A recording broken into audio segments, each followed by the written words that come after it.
Hello everyone, welcome back to our physics class. तो last class हमने क्या पढ़ा उसको थोड़ा रिमाइंड कर लेते हैं, फिर आगे बढ़ते हैं। लास्ट क्लास हमने डायमेंशन समझा था।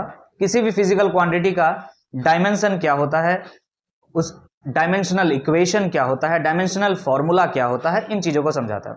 हमने ये समझा था कि कोई भी डेराइव्ड फिजिकल क्वांटिटी अगर है तो उसको base quantities that is fundamental quantities का हेल्प से, दैट इज एम हो सकता है, एल हो सकता है, टी हो सकता है, और भी चीजें हो सकती है। आपको पता होगा, एग्जांपल देकर मैंने समझाया था। उनके हेल्प से अगर रिप्रेजेंट किया जाए तो उसको हम क्या बोलते थे? Dimensional formula. सारी बातें क्लियर हो चुकी है। अब ये जो डायमेंशन पढ़ रहे हैं या डायमेंशनल एनालिसिस कर रहे हैं, इसका क्या एप्लीकेशन है, क्या जीवन में इस्तेमाल है, इस चीज को समझना पड़ेगा। What is the use of this dimensional analysis in our study in physics? Clear hai? So put the heading application of dimensional analysis.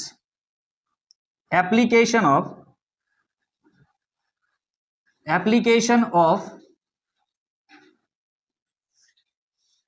dimensional analysis. भाई डायमेंशन जो आप सीख रहे हैं, डायमेंशन के मदद से आप क्या क्या चीजें फिजिक्स में आगे कर पाएंगे, ये बातें हम कर रहे हैं। Got it? समझ में आ रहा कि नहीं आ रहा? तो पहला एप्लीकेशन इसका हम बताने जा रहे हैं। To find the unit of physical quantity, to find the unit of physical quantity, मैं शॉर्टकट में लिख रहा हूं, PQ पूरा लिखेगा। To find the unit of physical quantity in a given system of unit, in a given system of unit। सारे का मतलब समझाएंगे, आप पहले नोट कीजिएगा। दूसरा क्या एप्लीकेशन है? To find the dimensions of physical constants, to find the dimensions of physical constant और कोफिशिएंट, ऑफ फिजिकल कांस्टेंट और कोफिशिएंट्स। आपको पता होगा, लास्ट क्लास अगर आप देखे थे तो हमने एक गैस कांस्टेंट, उसका डायमेंशन निकाला था। यस और नो? मतलब डायमेंशन का मतलब क्या होता है? जैसे कि फोर्स आपने निकाला था ना, MLT-2, इसका मतलब क्या था कि फोर्स M पे मतलब मास पे, L मतलब लेंथ पे, और T मतलब टाइम पे डिपेंड करता है। इसका मतलब अगर आप किसी कांस्टेंट का डायमेंशनल फॉर्मूला निकाल दे तो वो कांस्टेंट किन किन चीजों पे डिपेंड करता है वो बात कर सकते हैं आप। समझ में आ रहा कि नहीं आ रहा? चलिए आगे डिटेल में डिस्कशन होगा हर लाइन का। To convert a physical quantity from one system to other, to convert a physical quantity from one system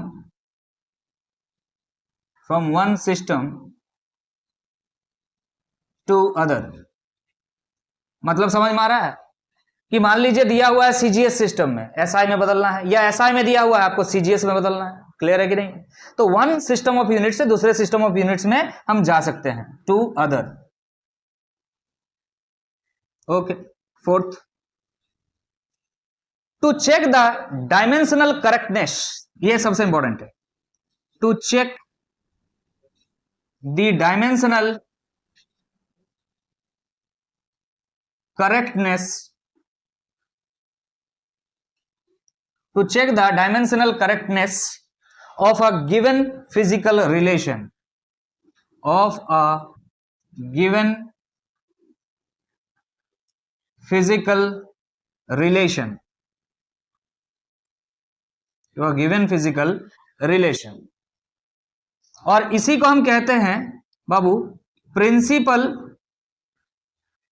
of homogeneity. इसके नाम से आपको आगे हम बताएंगे।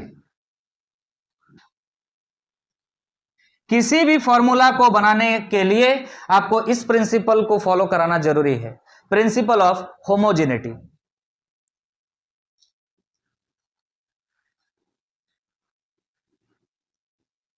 ठीक कर लीजिएगा, क्लियर है? प्रिंसिपल ऑफ होमोजेनिटी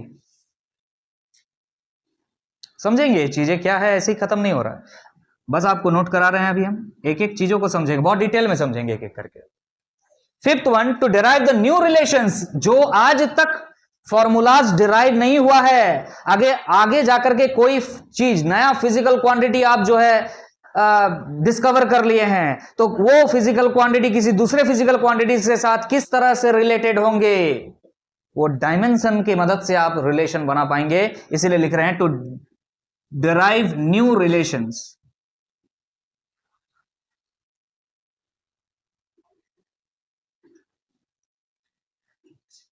ओके, तो ये सारे इनके एप्लीकेशंस क्लियर है कि नहीं?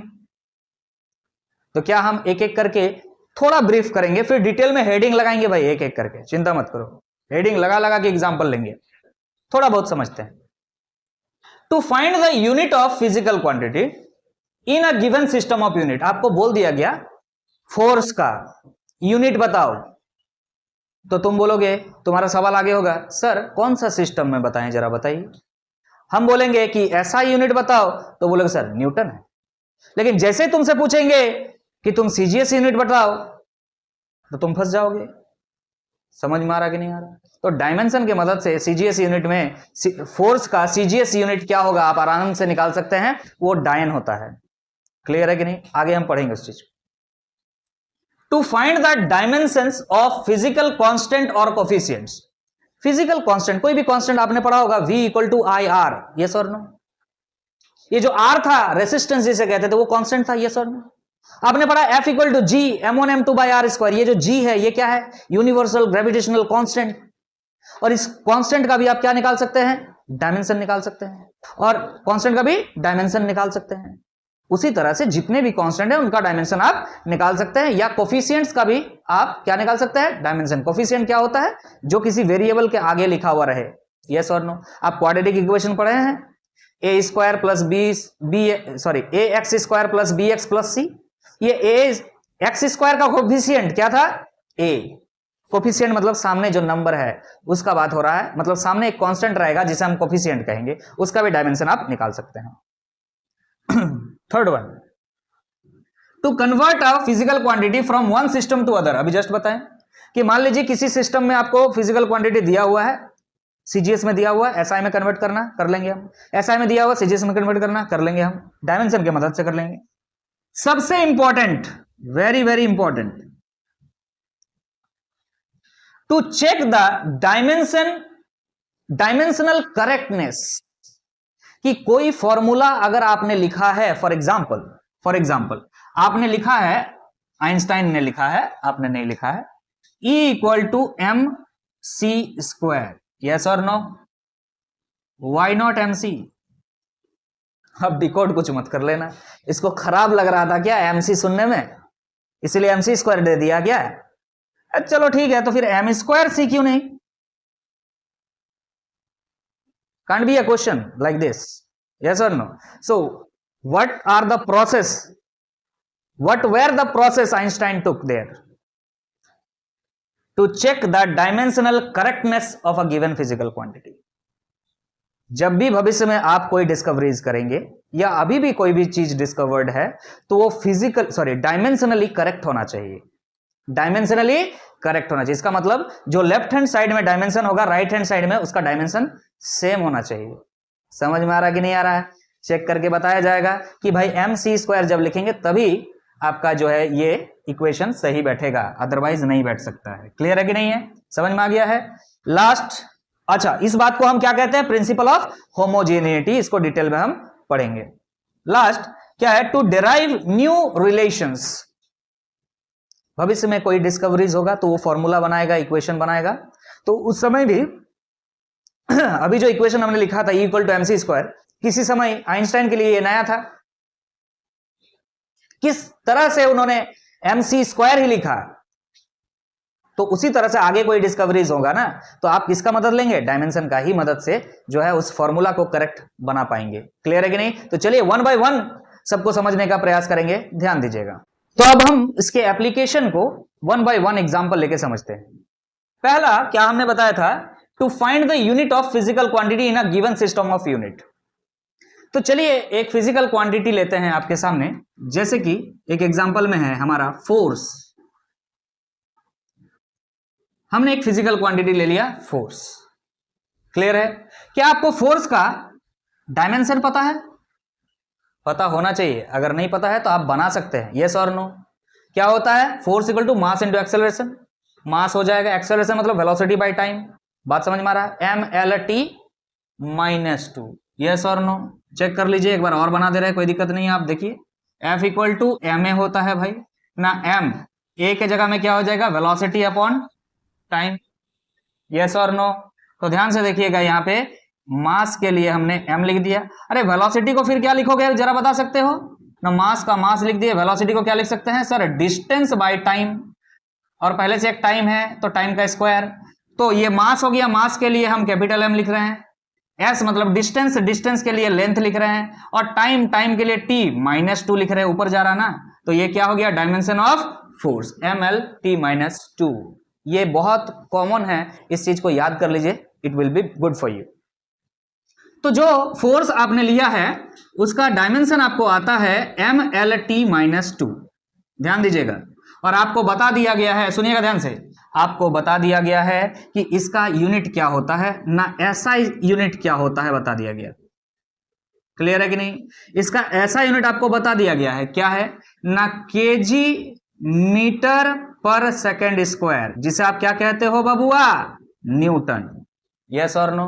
मान के चलिए ये जो डाटा आपको दिख रहा है ये गिवन है, ये दिया हुआ है, ठीक। आपको क्या बोल दिया गया है? What is your target? Your target is to convert it into CGS unit. किसमें? सीजीएस में बदलना पड़ेगा।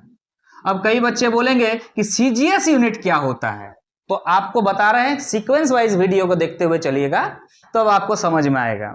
क्लियर है कि नहीं? ये पानीपत का युद्ध तो चल नहीं रहा है कि पहला वाला युद्ध नहीं समझ में आए तो दूसरा वाला समझ में आ जाएगा, नहीं समझ में आएगा। This is science. ये तो टफ है, इस बात को एक्सेप्ट कर लो। क्लियर है कि नहीं? टफ उन बच्चों के लिए जो आज पढ़ते हैं कल नहीं, फिर परसों पढ़ते हैं, उनके लिए टफ। जो डेली पढ़ रहे हैं उसके लिए टफ नहीं है। ये मेहनत मांगता है आपसे। आप अगर मेहनत कीजिएगा तो ये रिजल्ट देगा। कहानी सुने थे कि नहीं? तुम मुझे खून दो मैं तुम्हें आजादी दूंगा। तो ये क्या कहता है आपसे? आप मुझे मेहनत दीजिए मैं तुम्हें रिजल्ट दूंगा। ध्यान रखिएगा इस बात को, बिना मेहनत का रिजल्ट इसमें नहीं मिलता है। चलिए आगे बढ़ते हैं। आपको मान लीजिए आपको बोला गया है कि सीजीएस में बताओ जरा क्या करोगे, तो ध्यान से देखिएगा जरा। आपने m मास के लिए केजी लिखा है, यस और नो। l लेंथ के लिए मीटर लिखा है। आपने t टाइम के लिए सेकंड लिखा है, और कुछ? तो सीजीएस में यही चीजें क्या होती है देख लीजिए। सीजीएस में मास को किस में निकालते हैं? ग्राम में। देखो जी लिखा हुआ, जी मने ग्राम। लेंथ को किस में निकालते हैं? सी मने सेंटीमीटर में। क्लियर है कि नहीं? और t-2 टाइम को किस में निकालते हैं? सेकंड में।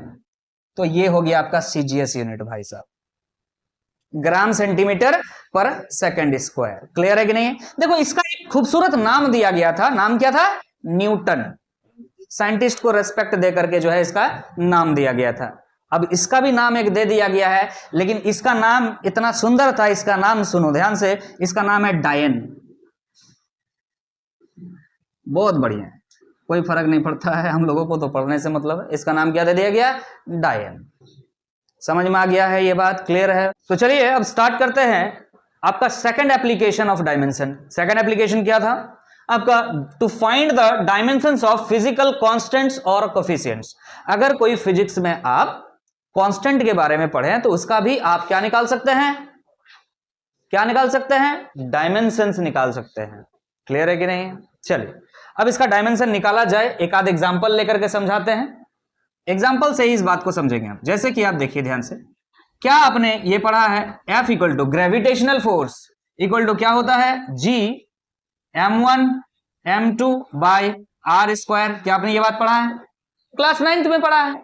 ग्रेविटेशन क्लास 11th में भी पढ़ना है आपको, डोंट वरी, पूरा डिटेल में पढ़ेंगे आप। डन? समझ में आ रहा कि नहीं आ रहा? तो यहां पे ये जो G वाला बंदा है इसको क्या बोलते थे? Universal gravitational constant. Yes sir, समझ में आ रहा कि नहीं आ रहा? हिंदी में क्या बोलते थे? सार्वत्रिक गुरुत्वीय नियतांक। हिंदी वाले जो हिंदी वाले पढ़ रहे थे उनको याद होगा। तो आपको जी का क्या निकालना है, डायमेंशन निकालना है। तो डायमेंशन अगर जी का निकालना है तो क्या होगा, इस आर को इधर लेके चले जाओ तो एफ आर स्क्वायर हो जाएगा और m1 और m2 नीचे आ जाएगा, 2 मास। क्लियर है कि नहीं? अब डायमेंशन लिखना है बच्चा लोग, देखो ध्यान से। फोर्स का डायमेंशन क्या होता है आपको याद होना चाहिए, MLT-2, यस और नो।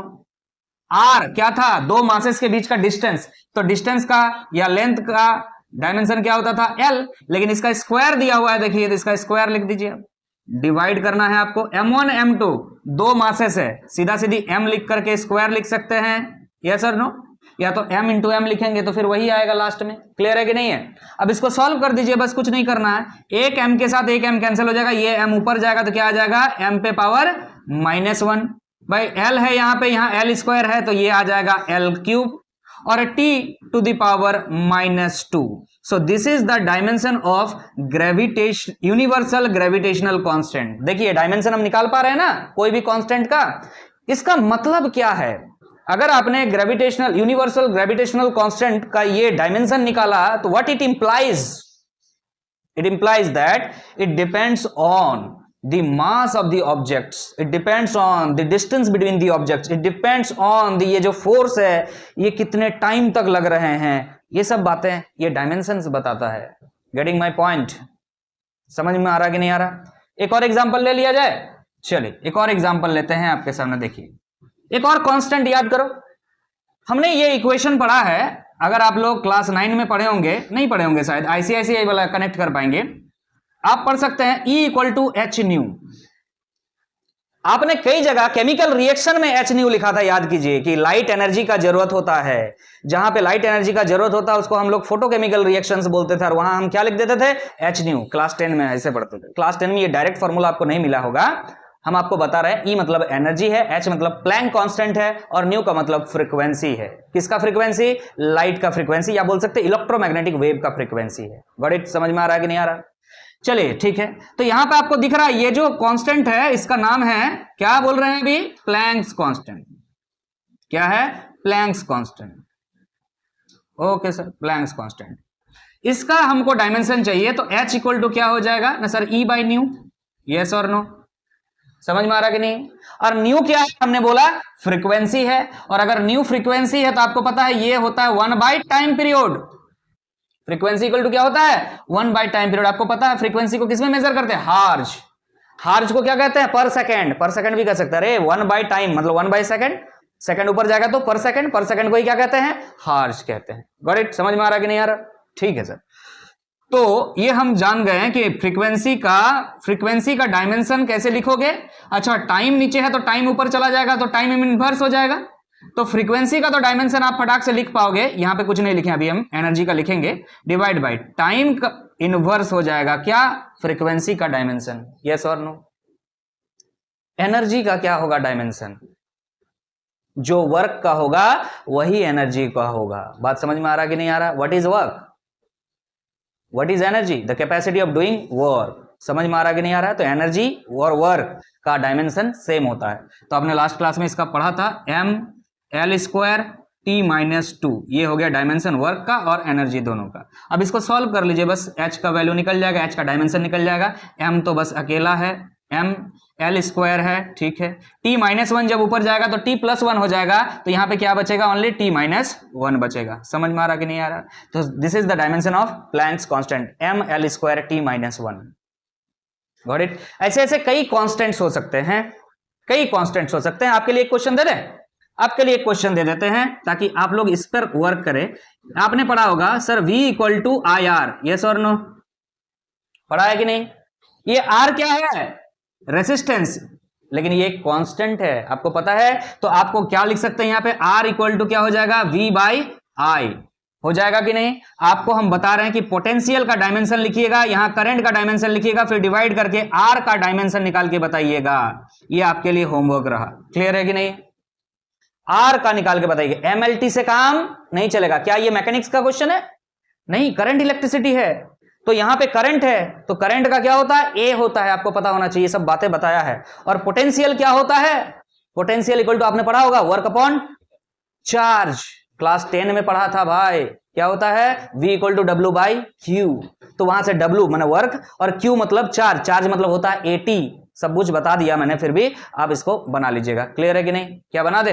नहीं, आप लोगों के लिए कुछ छोड़ना चाहिए, तो मैं आपके लिए इस चीज को छोड़ता हूं। चलिए अब हम आगे बढ़ेंगे, नेक्स्ट जो इसका एप्लीकेशन इसको देखेंगे, ध्यान दीजिएगा। अब हम नेक्स्ट एप्लीकेशन की तरफ आगे बढ़ते हैं। देखिए क्या है, और बहुत इंपॉर्टेंट एप्लीकेशन है ये।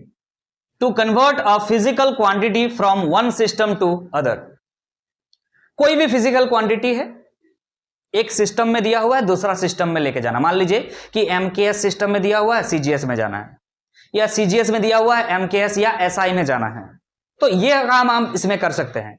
आपको यह बात पता होगा कि सर न्यूटन फोर्स का क्या है, SI यूनिट है या MKS यूनिट है, और CGS यूनिट या ये इसका क्या होता है, लास्ट क्लास हमने डिस्कस किया था, क्या होता है, डाइन होता है। ठीक है कि नहीं? तो एक न्यूटन कितना डाइन के बराबर होता है, अगर आपको याद होगा तो यहां प्रूफ भी कर सकते हैं बिना याद के, कोई दिक्कत नहीं है। क्लियर है कि नहीं? तो देखिए यहां कौन सा कॉन्सेप्ट लगता है, आपने एक कॉन्सेप्ट पढ़ा है, याद कीजिएगा, NU इक्वल टू क्या होता है, कांस्टेंट। ये हमने फिजिक्स का इस चैप्टर का पहला क्लास में ही डिस्कस किया है, इसीलिए बोला सीक्वेंस वाइज दिखा कीजिएगा, वीडियो को सीक्वेंस वाइज देखिएगा तो आपको पूरा कंसेप्ट क्लियर होगा। क्लियर है कि नहीं?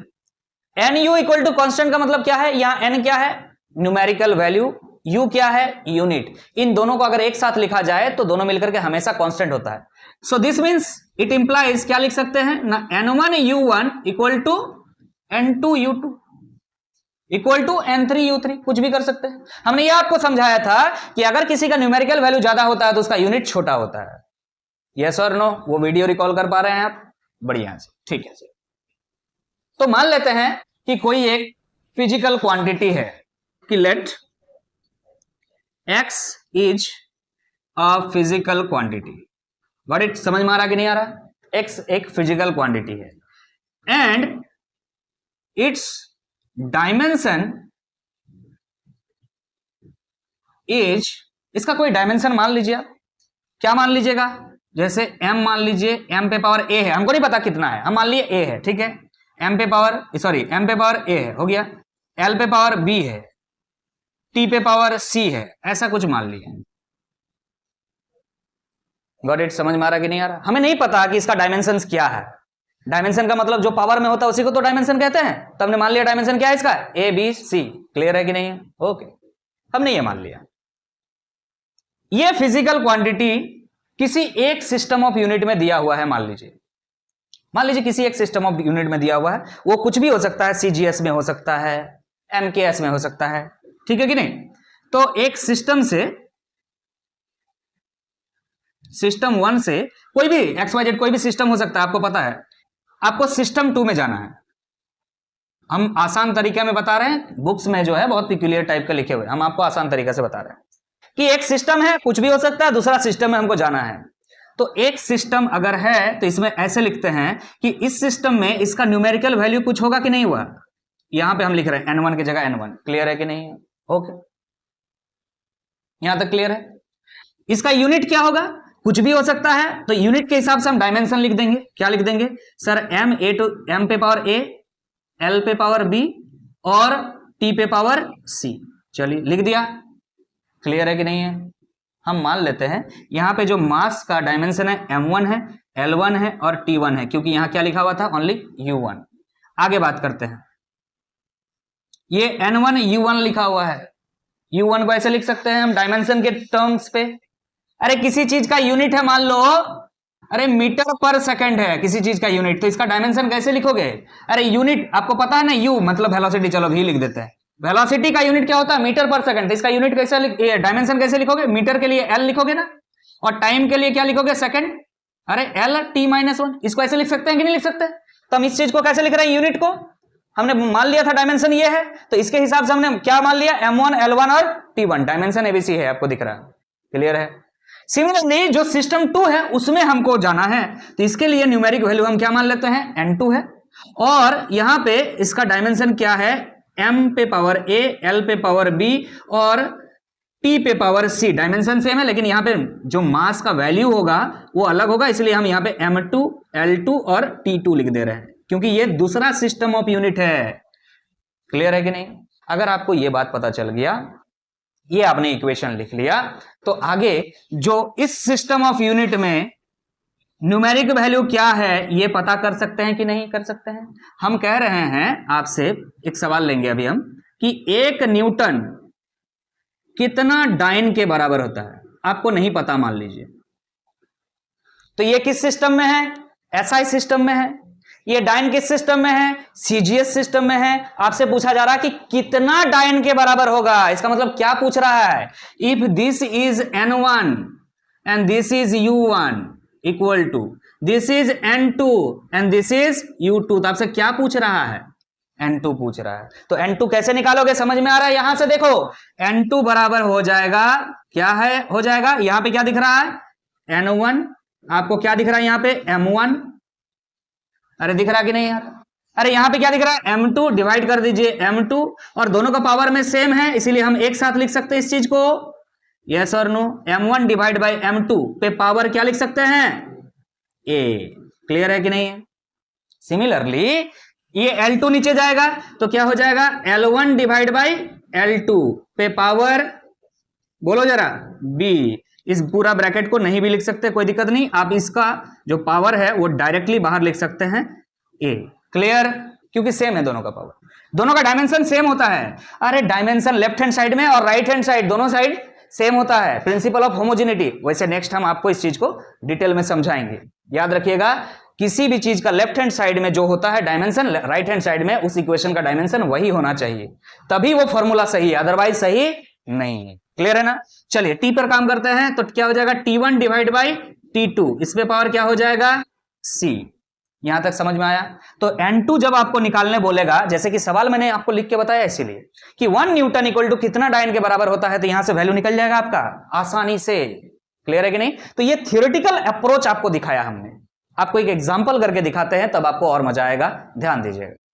अब जो है इस एप्लीकेशन को हम एग्जाम्पल के थ्रू समझते हैं। जैसे कि लिखा हुआ है conversion of Newton into dyne. So first you have to know कि किसका यूनिट दिया हुआ है। तो आप देखिए, न्यूटन किसका यूनिट होता है? फोर्स का होता है। अब ये पता होना चाहिए कि न्यूटन किस सिस्टम में है, ऐसा ही यूनिट है। तो हम यहां पे लिख सकते हैं Newton is SI unit of force. ठीक है। साथ में एक बात और पता होना चाहिए, क्या? किसका डायमेंशन क्या है? क्या है dimension? And it's dimension is, इसका डायमेंशन क्या होता है? m/l(t-2). फोर्स का डायमेंशन ये होता है। नहीं होता, नहीं पता है तो निकाल सकते हैं, निकाल करके लिख देंगे हम, कोई बहुत बड़ी बात नहीं। ठीक है, ओके।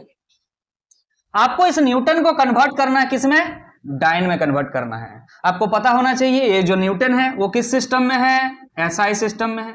और डाइन जो है किस सिस्टम में है? सीजीएस सिस्टम में है।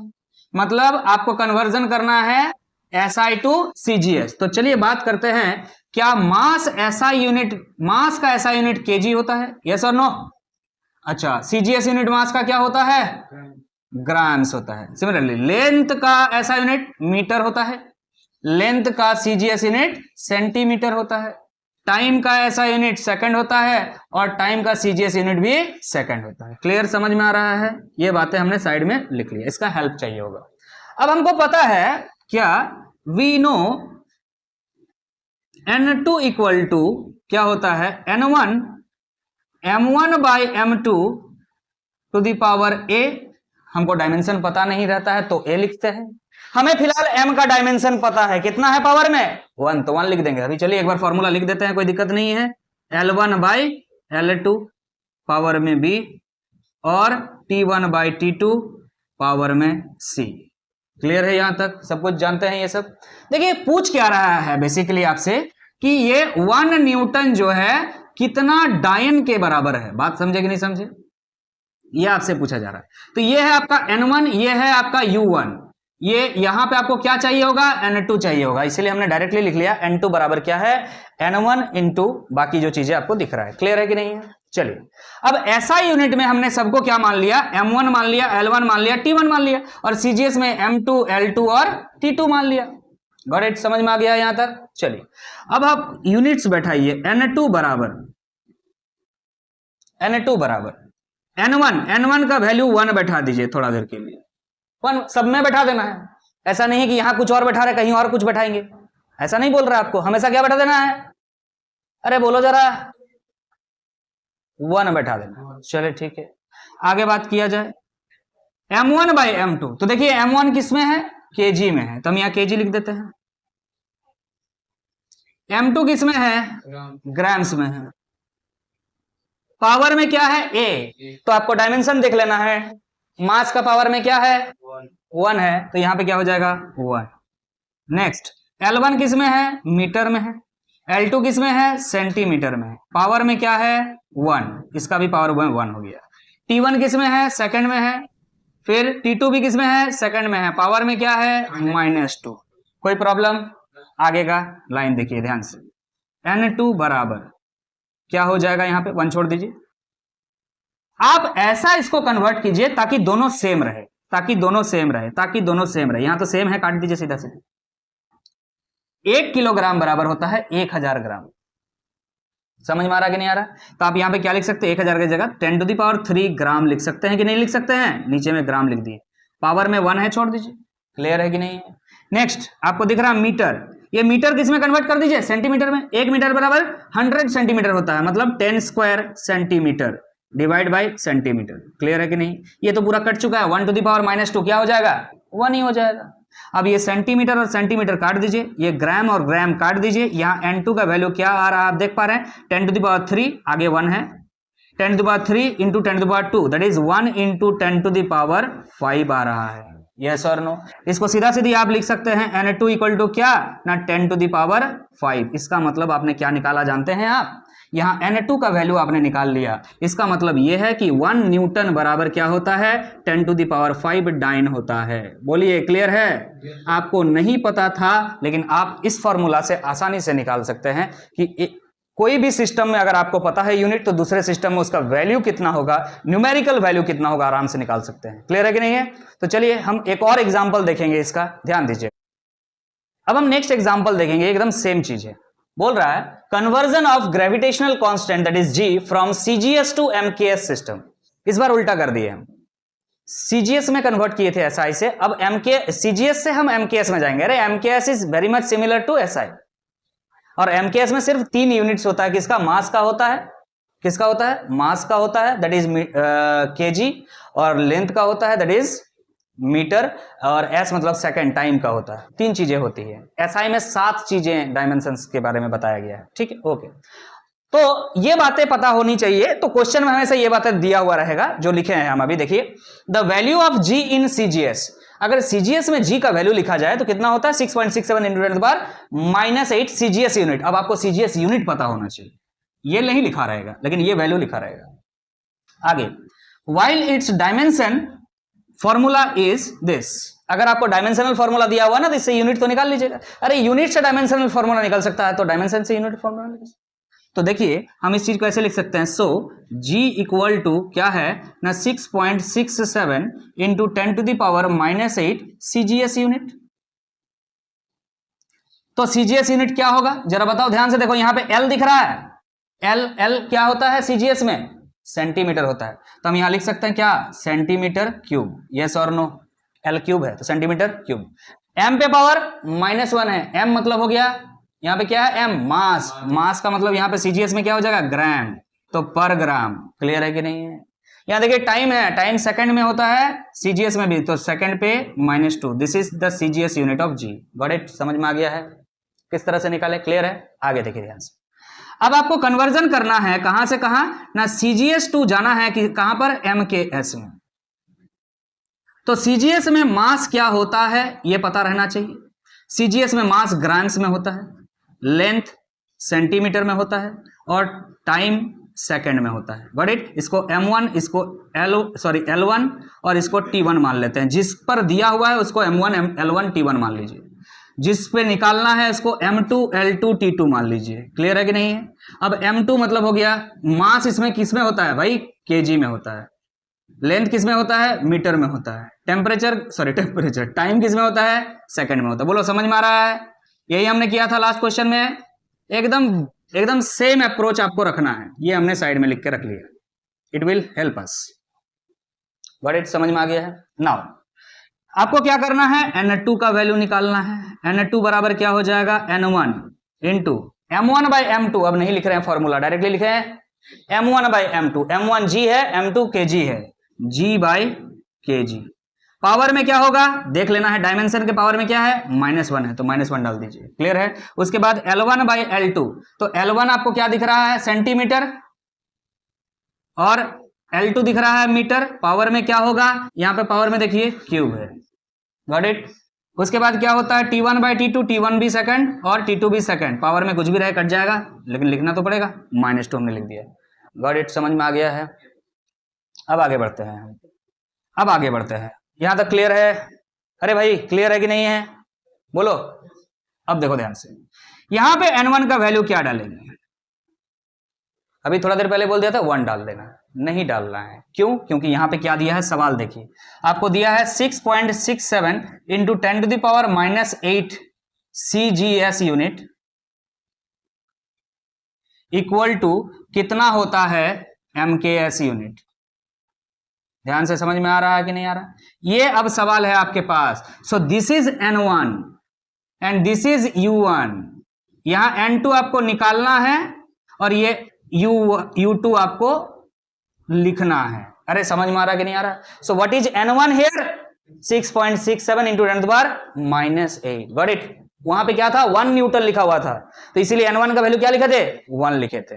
जनरली 1 के बारे में ही पूछा जाता है, इस सवाल में नहीं पूछा है, इसलिए मैंने वहां पे बात किया था। क्लियर है कि नहीं? जब इस तरह से दिया रहे कोई वैल्यू तो उस वैल्यू को बैठाएंगे आप। देख रहे हैं ना, N1 U1 equal to N2 U2 होता है। N1 का वैल्यू दिया हुआ है, इसका मतलब है। तो यहां पे N1 का वैल्यू क्या बैठा देंगे आप, 6.67 इंटू 10⁻⁸। चलिए ठीक है। अरे CGS यूनिट क्या है यहां लिखा हुआ, उससे कोई मतलब नहीं है, उसको मत देखो। अब देखो यहां पे ध्यान से, अभी थोड़ा देर पहले ट्रिक बताएं इन दोनों को सेम करने का। क्या है, ग्राम है, नीचे भी ग्राम कर लो, 10⁻³ ग्राम हो जाएगा। क्लियर है? पावर में -1। सेंटीमीटर है, सेंटीमीटर रहने दो, मीटर को सेंटीमीटर में बदल लो, 10⁻², दैट इज 10 स्क्वायर सेंटीमीटर। और ये सेकंड कट गया, छोड़ दो यार। क्लियर है कि नहीं? आगे देखो ध्यान से, क्या हो जाएगा 6.67 इंटू 10⁻⁻8। ये ग्राम कट गया, सेंटीमीटर कट गया। देखो ध्यान से, 10⁻³ है, ऊपर जाएगा तो क्या होगा 10⁻⁻3, और 10⁻⁻3 पे पावर -1 कितना हो जाएगा, इंटू 10⁻³ हो जाएगा ओनली। यस और नो? आप देखो ध्यान से, 10⁻³ है और पावर में मान के चलो -1 है, इसको ऊपर लेके जाएंगे तो क्या हो जाएगा, प्लस हो जाएगा। सीधी बात है। यहां पे देखिए पावर में क्या था 10⁻³ था, यहाँ पे क्यूब था, इस चीज को छूट गया था, यहां पे देख लीजिएगा। ये जब ऊपर जाएगा तो क्या होगा बाबू, ये जब ऊपर जाएगा 10⁻⁻2 होगा, और पावर में क्या है क्यूब है। समझ में आ रहा कि नहीं आ रहा? अरे समझ में आ रहा है? अब इन दोनों को मल्टीप्लाई करेंगे तो क्या हो जाएगा 10⁻6 हो जाएगा। इसको डायरेक्टली मैं लिख रहा हूं, आपको समझाने के लिए लिखा था। 10⁻⁻ क्या हो जाएगा बाबू, -6। सॉल्व कर दीजिए बस, तो आंसर क्या आ जाएगा 6.67 इंटू, देख लीजिए -8 है, -6 है, कितना हो गया -14। -14 में आपका चला जाएगा 3, तो कितना बचेगा 10⁻⁻11। ये -11 बच रहा है। किस में बच रहा है सर, MKS यूनिट में बच रहा है। ये MKS यूनिट होता क्या है, तो देखो यार MKS में क्या क्या कौन होता है, यहां लिखा हुआ है ना, तो लिखा हुआ है तो देखो, सेंटीमीटर की जगह तुमको क्या लिखना चाहिए, मीटर लिखना चाहिए। तो यहां पे लिख देंगे हम क्या ना, मीटर क्यूब। क्लियर है कि नहीं? उसके बाद लिखा है तुमने पर ग्राम, तो क्या हो जाएगा पर केजी। उसके बाद लिखा है पर सेकंड स्क्वायर, तो पर second square. This is the MKS unit. Value change हो गया, देखिए वैल्यू चेंज हो गया। ये क्या था 6.67 इंटू 10⁻8 था CGS में, लेकिन अगर SI या MKS SI के सिमिलर होता है, मैंने बताया। ये वैल्यू आपने क्लास 9th में याद किया होगा, 6.67 इंटू 10⁻11 मीटर क्यूब पर केजी पर सेकंड स्क्वायर।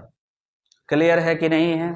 तो ये दो एग्जाम्पल के थ्रू हमने इस कंसेप्ट को क्लियर करने का कोशिश किया।